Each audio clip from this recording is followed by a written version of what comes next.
的雕塑、我的书法、我的故事，这些都是从天而降的。对，我都不打稿，我就说那句话，没有钱，但从来没缺钱。我以前快乐就是纯快乐，我现在是通过工作而快乐。他是文娜，一个造神者。10年间，他以壁画为刀，在全球各地刻下21世纪的《山海经》，受爱马仕、LV 的青睐，与陈凯歌、瑞幸咖啡等一起合作。这次在福建晋江，他以400坪古宅为画布，凭空造出21尊神明。今日在曹海错翻涌的凄浪深处，我听他来讲述他和神明的这些故事。那我现在身边呢就是文娜老师啦。Hello， 大家好。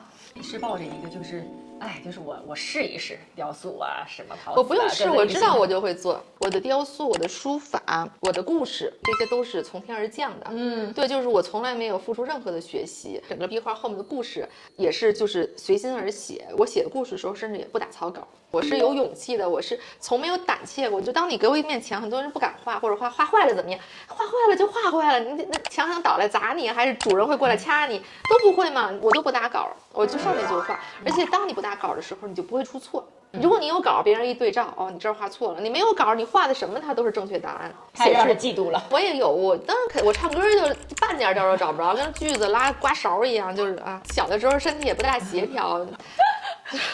肯定有那种纯粹的短板，就是也有这种从天而降的财富。你怎么这么有这个底气，你就可以造神了？纯出胆大，家里都是做美术这个行业的。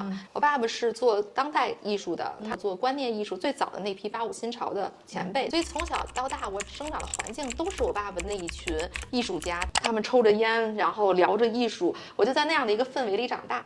我从小跟爸爸妈妈关系特别好。我从小喜欢一个男生啊，妈妈会帮我出主意怎么追小男孩啊，或者是如果我把家里贵重东西丢了，那也就丢了，无所谓。我是没有叛逆期的，我的叛逆可能就在于创作的，我从没有觉得我要去传承什么，我要去发扬什么，我要在某种规制下，在《山海经》的束缚下，在《红楼梦》或者在《西游记》的束缚下，在中国传统的视线体系下，从我画第一个中国传统形象，我就直接给它起了名字。当代艺术这件事情是我从小生活的土壤和环境，它就变成了我的呼吸和生存的状态。我从小就知道，非常明确的知道，我从小是画画的。岁的时候，我就有很多的水彩笔，然后我爸爸就会给我这么大的纸，那时候就比我还大，就跟一面墙一样，可能画了1个月，这会儿画满了，然后抖开，然后就挂在墙上。我从初2才开始真正学素描，真正想把素描画好这方面的天赋，很久才出略门道。一般天才是这样的啊，朋友们。我们说点实际的哈，打个比喻，就是很多演员他也很热爱他自己做的事情，但是他一直拿不到好的角色，他没有生计，就觉得赚不到钱。你有过这种阶段吗？比较不要脸的是凡尔赛，就是没有，你就怎么就又能玩，你又能够，我的钱一直是够花的状态，比如我1个月有个2-3千。就零花钱，那我就花那么多钱，而且你也没有什么物质的需求。对，我自己的这2-3千块钱就足够我开开心心的，就是自己吃，然后请朋友吃，然后买点自己喜欢那种便宜小破玩意儿、小碎玩意儿，就是人生一直在一个就是没有钱但从来没缺钱的一个过程中，在大量的时候都是这样。这么多年，就是你有没有想过转型？其实我也把这件事交给了自然而然的事情。后来我不就做雕塑，现在我在做空间，就是一直在前进和深入，不一定是要转型，但是它的深度和它的广度在同一个方向，它是完全可以去延续的。我的人生现在有使命了，我以前认为我人生没有任何使命，就是来玩的，画画就是我在这个世界上去玩的筹码。但是现在我觉得我有使命，我脑子里有的这些故事，我愿意去为这个世界去适配的这些浪漫的想象，我想用各种各样的方式把它们流出来。在这个过程中，我觉得所谓的转不转型已经是太小、太微不足道、不值一提的一个疑问。你一天的日常是怎么样？每天就是最快乐的时候，就是拿出小本本开始做方案。然后你现在做方案还快乐呢？我以前快乐就是纯快乐，我现在是通过工作而快乐。这种思维的快乐，这种工作的快乐，这种创造的快乐，我觉得没有经历到这一刻，如果你没有被这种努力的工作输送到这个高度，你是不会体会到这个快乐的。中间因为疫情有半年没出家门，在北京，我就把这个故事，整个这个浩瀚的故事都是那半年写出来的。那之后我身体有一阵子不好，整整有4个月就躺在床上起不来床，去西医查血查什么都没问题，但是就是根本抬不起胳膊来，就每天都是睡不醒起不来，喘不上气儿。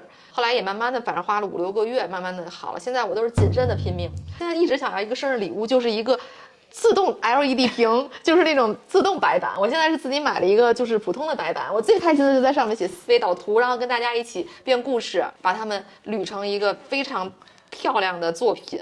我觉得这个特别快乐，一直舍不得花那2000多块钱买一个那个电子的那个板子。这个采访让我觉得你是一个挺反差的人，你的内容创作当中有非常非常多很深厚、很哲学、很厚重的东西，说实话。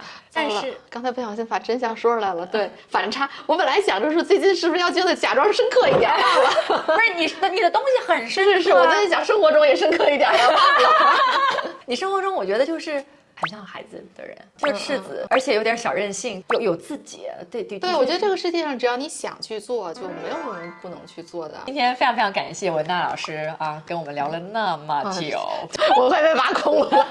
希望观看的你也有很多很多灵感的这个收获。我相信你们也肯定很多问题，很想关注文娜老师，就是此刻大家都可以在关注她的一些社交账号啊，大家可以来晋江看我的藏海册，欢迎大家来到现场。对，好的，那我们这一期就结束喽，下次再见，拜拜，拜拜。